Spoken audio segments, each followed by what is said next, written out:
Good morning, everybody. Welcome to the quiet side of Florida. This is Real Estate Matters, the voice of real estate in Flagler County and Palm Coast for over 11 years. I'm Toby Tobin. I'm the publisher of GoToby.com. I'm a Florida licensed realtor with Grand Living Realty. And I'm joined by co-host Anna Maria Long from the Flagler Home Builders Association. She's at the other end of the bench here. Good morning, Anna Maria. Good morning. Why don't you tell everybody about our sponsors? Besides myself? No, you can include yourself. Well, the Flagler Home Builders Association is a proud sponsor, but our lead sponsor is Veranda Bay, a private developing community of lots and luxury homes on the Intracoastal Waterway in Flagler Beach, featuring custom homes by Olson Homes, AR Homes by Arthur Rutenberg, ICI Homes, and Hulbert Homes. Newly opened sections feature homes by Toll Brothers and Dream Finders. To learn more, you can visit verandabay.com, and I would like you guys to all go check those out during the Parade of Homes, which is April 11th through 19th. We have several homes in Veranda Bay, and in total, we have 33 homes in the parade this year, as well as 2 showrooms. That's impressive. So to check out more on the parade, just go to flaglerparadeofhomes.com. Okay, there's another two sponsors. We're also. Yeah. Well, I already got Don't myself. leave yourself off. I did. I said myself first. We're also sponsored by Hammock Community Church, where you can find Toby at the 11 o'clock, right? Yep. 11 o'clock service. It is on A1A in the Hammock, and it's small enough to know you, but large enough to serve you. It's just north of the toll bridge with the message sign out front, and it's not just for Hammockians. Like Toby, you can cross the bridge. Many others do. Okay, thank you for that. We're gonna change up the order today because we've got a really important topic, and we don't want to not cover it because we run out of time. So it's almost the end of the month, but we still got lots of action in the month. So going over the numbers to date isn't going to be terribly meaningful. If we have time at the end of the show, we will still do that. But our topic, if you've been following the local news, you'll have noticed a story about real estate fraud. And real estate fraud is an increasingly important topic, and artificial intelligence isn't making it any less likely that you might be subject to or victim of real estate fraud. So we have several guests today. We have Sandra McDermott from Coast Title. Sandra is a long-term community member, and her title company, I think, is the largest title company in the county. And she'll tell us about what role title companies play in a transaction, but also how her company has been touched closely by real estate fraud. I've got Scott Chapis, who's an agent from Grand Living Realty, where I hang my license as well. And Scott was recently involved, I don't want to phrase this incorrectly, but he was involved in a real estate fraud, but as a passive participant or victim, a potential victim. And we have Tom Bexley, who's the Flagler County Clerk of Court, and his Chief of Staff, Nicole Buckles, and they are both going to explain the role, what the Clerk of Courts does, and more importantly, what they don't do. And I think that's one of the reasons people have a hard time understanding the concepts of real estate fraud as it's implemented most often, and the perceived role of the Clerk of Court. So we'll talk about that, as well as I know Tom has a close to home story to tell. So this is real important, folks, because when you're talking about real estate fraud and the median price is, say, $400,000 or $380,000, those are real bucks. Mm-hmm. And once they're wired, they're hard to get back. Yeah. So, and people have lost their life savings. And once a property is transferred or built on, also really hard to get back. Yeah, that's true. It's hard to unbuild a house. So let's talk first about the Clerk of Court's office, and Nicole can fill in some of the blanks. But the Clerk of Court is a constitutional office in Flagler County, one of, I think, 6, right? 5 or 6? 5. 5. And they record deeds, they record divorce settlements, they record lots of things like that. But what a lot of people assume is that because they recorded it must be true. And the role of the clerk of court is to record, meaning they officially stamp it and put it on file as a recorded document. But it is not their duty to authenticate the veracity of the document. Correct? That is correct. We are the keeper of Flagler County's precious records. We do not have the authority to validate the documents that are presented to us. As long as they meet Florida statutes standard for being recorded, we must record the document. So if I bring in a quit claim deed and the money to pay the fee, to the recording fee, then you are obligated to record That is correct. that deed as long as it conforms to the proper formats and everything. Correct. Okay, so I mean, what can possibly go wrong? Plenty of things. Could you name a few? Fraud. Well, that's That's the but lots of kinds of fraud. Absolutely. What do you see most often as far as fraud attempts? When it pertains to deeds specifically, Yeah, or real estate. it's What going to be is the fraudulent mortgages? recording of a deed for transferring ownership. And it's usually to sell it quickly. They're going to want to make their money back. Well, Scott, that kind of leads into your recent events. You just had tell us about the lot that you had under contract or under listing. Well, I was in the office and Get up closer. in the office, kind of minding my own business, and I got a call from a guy that says, "Hey, I want to list my lot. It's in Hammock Dunes. It's oceanfront, and I'd like to sell it within 3 to 6 months," which I didn't think was all that unusual. Can you run the numbers and give me an idea? So, long story short, I did that. He said, "Great, let's put it on the market." So I did. I sent him all the paperwork. He signed everything, sent it back. I went through a professional photographer, got all that done, sent the. I put the listing in and made it go live, and that was, I think, Monday. And Monday evening, sitting there watching TV with my wife, the phone rings, and I look at the ID, and it's the same owner of that lot. I said, "Wonderful, he must have a question."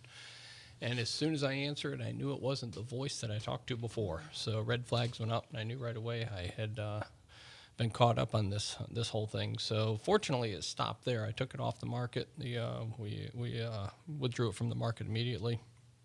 Informed my broker what was going on, and it never went any further. But there wasn't a whole lot we could do at that point, other than verify what's going on. You got to check phone numbers, you got to check addresses, you got to check the people who are involved with it, and see if everything matches up, because that's what they're good at. They're good at making you think that they are the owners and they're ready to sell. So and now, as I get these, and we're finding it most common, and Sandra can attest to this, most commonly the vacant land with no mortgages.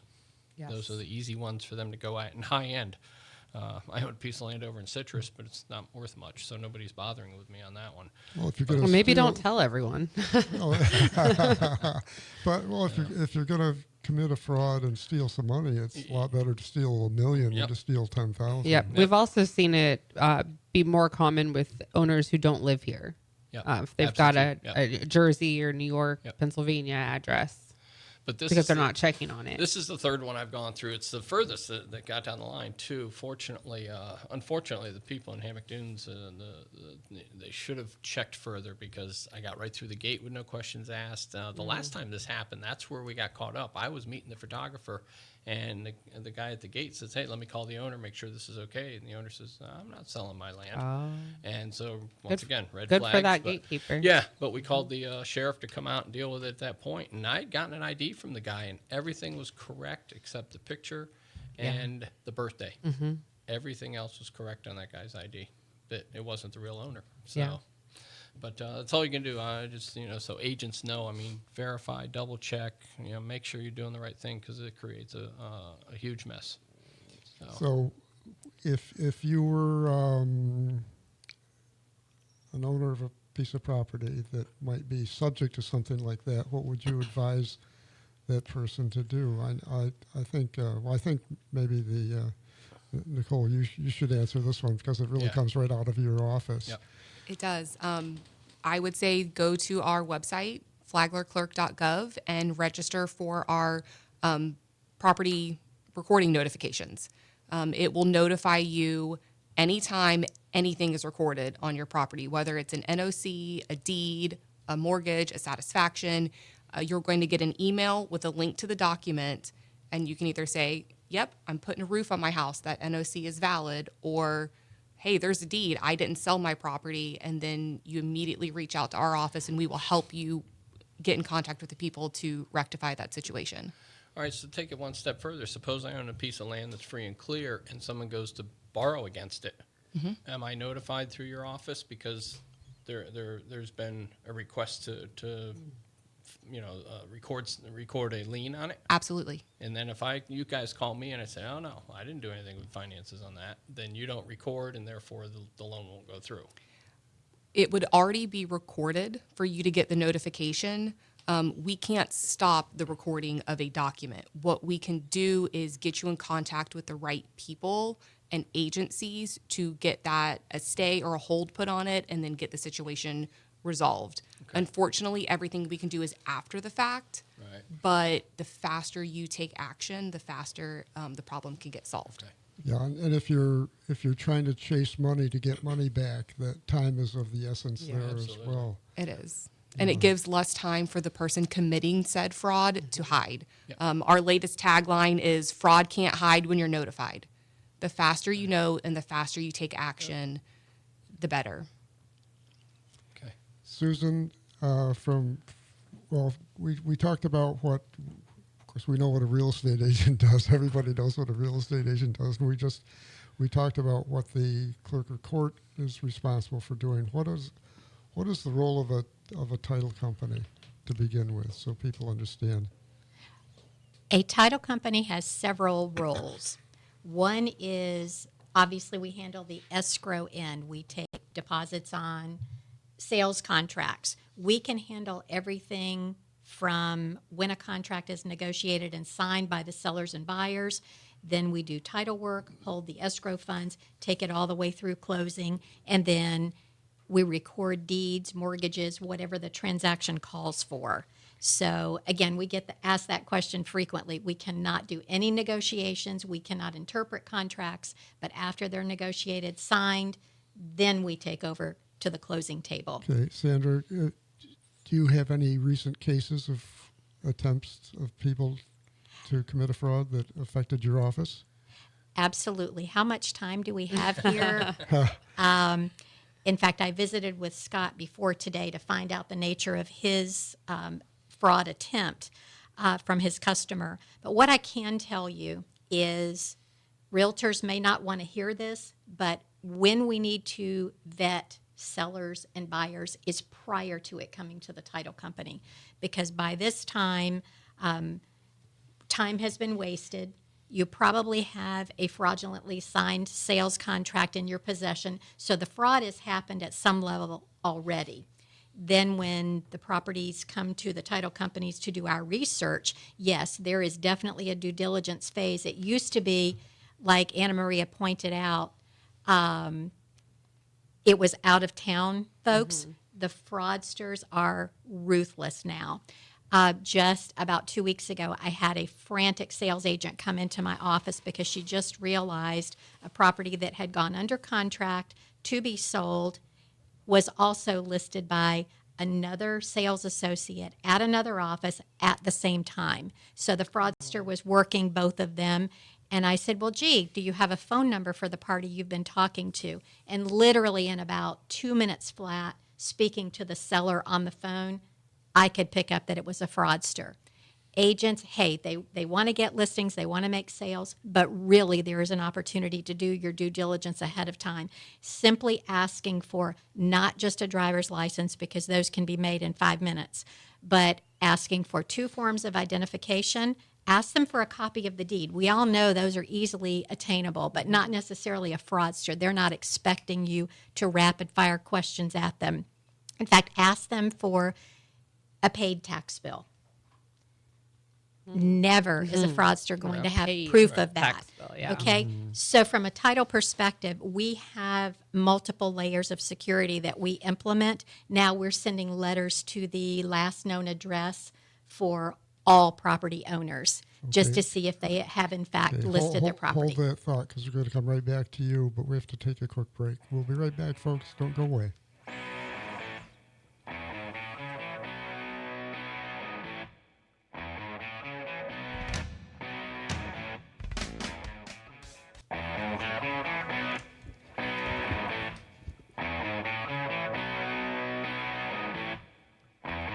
So, Senators, let's get back to what you were talking about just before the break. Thanks for staying with us, folks. We want to, before we get rolling here, we want to recognize Veranda Bay again as our primary sponsor.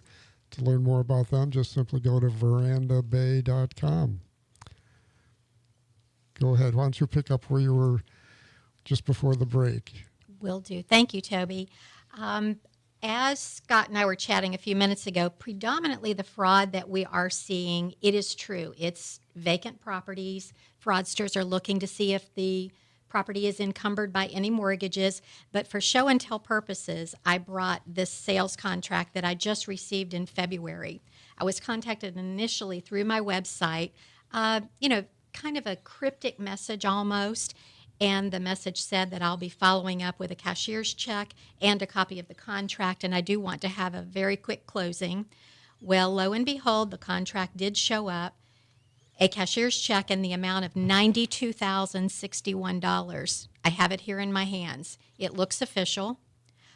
For starters, escrow deposits, and Scott verified this, and probably you, Toby, when was the last time you got a $92,000 escrow deposit? Yeah. Generally, it's $1,000, Yeah, $5,000, small. $10,000. Escrow. Okay, so just for fun, I contacted my friends at Intracoastal Bank, sent them a copy of this, and in less than 5 minutes, they called back and said, not only is that a fraudulent check, another title company locally had a cashier's check in the exact same dollar amount, just a different remitter. So my guess is they got a contract as well. The scheme there is coming from a buyer. That doesn't make sense, right? Well, the scheme is probably the next day after I deposited the check, they would say, I decided not to go through with the closing, refund my deposit, and here are my wiring instructions. So they had a check with me for $92,000, another local title company, maybe even another one. So we do see them, and this is on a $920,000 transaction. The other thing I do want to mention, it is very valid to have contract assigners involved in transactions, but it's kind of a new thing because you don't have to hold any particular license. You just have to have your company registered. But what is happening, unfortunately, and again, I can vouch for this firsthand, they have call centers to reach out to try to find out who owns properties. They'll put that seller under contract and then sell to a third party or end user for a higher amount. They walk away with whatever contract assignment fee, generally from $3,000 to $5,000 to $7,000. The tricky part is they do these nationwide searches and they will find someone with the same name, but many of them do not do their due diligence. So when a contract comes in, you have the seller information, names, addresses, phone numbers, everything. But if that seller is certainly hard up for cash, this is a very quick way for them to walk away with a lot of money. So if there is no other message I could say today, please, when properties are listed, make sure that you speak to sellers, have them provide 2 forms of identification, ask them for a copy of their deed, their paid tax bill. No fraudster is going to have a copy of a paid tax bill. You can be assured of that. And if they get irritated with you, chances are they are a fraudster, because a true seller is going to appreciate that you, in fact, take the extra security measures. And you can always grab a millennial or a Gen Zer to find them online, hunt them down, or like an angry ex-girlfriend. They'll get them. They might not have those documents, but they could tell you who they are, where they're at, and where they're working. You know, one of the things that makes fraud easier than it should be is the fact that the real estate industry, the community of realtors, home inspectors, loan originators, title companies, et cetera, brokers. They're all regulated by different bodies. No single regulatory body takes ownership to the entire transaction, and that's a huge flaw in the system. That's not going to change anytime soon. So if nobody's taking control, nobody wants to take responsibility. So it becomes an industry of the inbox to the outbox. Your job is to show up in the morning and move things from the inbox to the outbox. And if it's in your inbox, somewhere ahead of you, somebody else supposedly did some due diligence. So you assume that up to that point, it's like the $1 million house out in the hammock that was built on the wrong lot. The original survey was incorrect, but everybody went off that stake thinking that that must be correct because that was done ahead of me, so that's been checked out. Right. And you ended up with $1 million house that ended up getting rented before anybody even found out it was on the wrong lot. But that's a fallacy that in the industry. It's a weakness that isn't going to go away. So you have to compensate by being super diligent. Trust but verify. Trust but verify, and don't fall in love with the money unless it's really yours. Tom, Toby, welcome to the show. thank you. It's good to see you. You're You looking too. great. Thanks, man. So your office is kind of the epicenter. I mean, you record things after the fact, though. Now you offer this service for registering. I mean, you can buy services like that too, but yours is free, where you register your name and your address, and so you get notified if something gets recorded against that address. Yeah, and I want to be clear about some of these companies that go on the late night TV and they attract you by charging you $80 a year fee to monitor your identity and make sure that things like this happen. I want to thank those people for bringing this to everyone's attention. And then I think it drives people to different places. So those services aren't necessarily bad. They're just expensive. What we're offering is almost the identical service, but it's at no cost to people. So I want to thank the folks out there that are also mimicking this kind of service, because they are providing a service and helping protect people. It's just an expensive service. But bringing attention to the problem is important, and we're happy to play a role. And I just wanted to go back to kind of what our role is in this process. And it's Nicole covered a lot of things, but I just wanted to reinforce something. The chain of title of ownership of your property is so very important, and that is what you keep hearing us talk about the official record. That's what the official record means. We maintain an order of ownership of your property, and you can look back all the way to the beginning of Flagler County and see every entity and every person that's owned your property. So that's what we do, and that's why it's so important that every document that's filed or recorded with our office is indeed the original and not something fraudulent. But it's not your responsibility to verify. So I'm not the document police, Toby. I wish I was, because we could do a lot more good. You're the trust without the verify. Yes, sir. So, Sandra, do you have any other comments or any other stories to tell, or Nicole? I would just like to very publicly thank the clerk's office, the appraiser's office and the tax collector's office. They are tremendous resources for us. In fact, I called Jay Gardner, our property appraiser, a couple of days ago, and I said, walk me through what the process is for changing addresses that tax bills get sent to. Because guess what? The fraudsters are onto that. They know that they can beat that system by providing fraudulent information potentially to change the addresses. So that, along with the clerk's office recording notifications, registrations, that's advice that I give every customer from every closing now, is as soon as they leave the office, be sure and register their email addresses, and just periodically check the address on your tax bill to make sure that no one has changed that. And not only that, any title company anywhere, if someone contacts us and says, show me how to do a quick search just to make sure my property is okay, whether it's our office, the clerk's office, we're all in this together. So a lot of resources to get help. But back to, please, realtors, builders, anybody selling property, start the due diligence process right out of the gate, not after the contract has been signed. Right. And artificial intelligence is making the fraudster's job that much easier because there's a term that didn't even used to exist, the deep fake. Yes. And that's a new term because of artificial intelligence. If somebody records my voice for 30 seconds. You mean like your show's been doing for 11 years? Yes.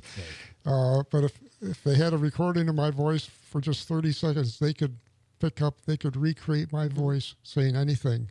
Like you're in jail and you need to be bonded out, and I Right. need to send Sheriff Staley $10,000. Or I'm Susan McDermott calling Jay Gardner to record a property address change or tax address change.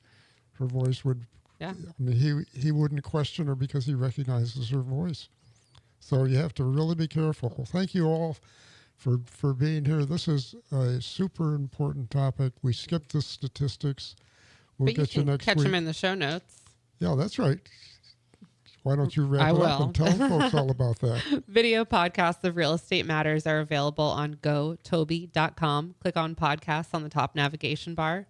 Show notes are included so you can see what we didn't get to on the show, like the statistics. Also on gotoby.com, the Flagler County interactive map of residential developments and subdivisions updated regularly. It's up to over 170 pins on that map now. Make sure you use those filters, friends. If you have a question or a suggestion for Real Estate Matters or gotoby.com, Give me a call, 386-931-7124. I answer my own phone, or you can email me at toby@gotoby.com. Thanks for being with us this week. Come again next week. We'll have our end of month report. I'm Toby Tobin, and I approve this show.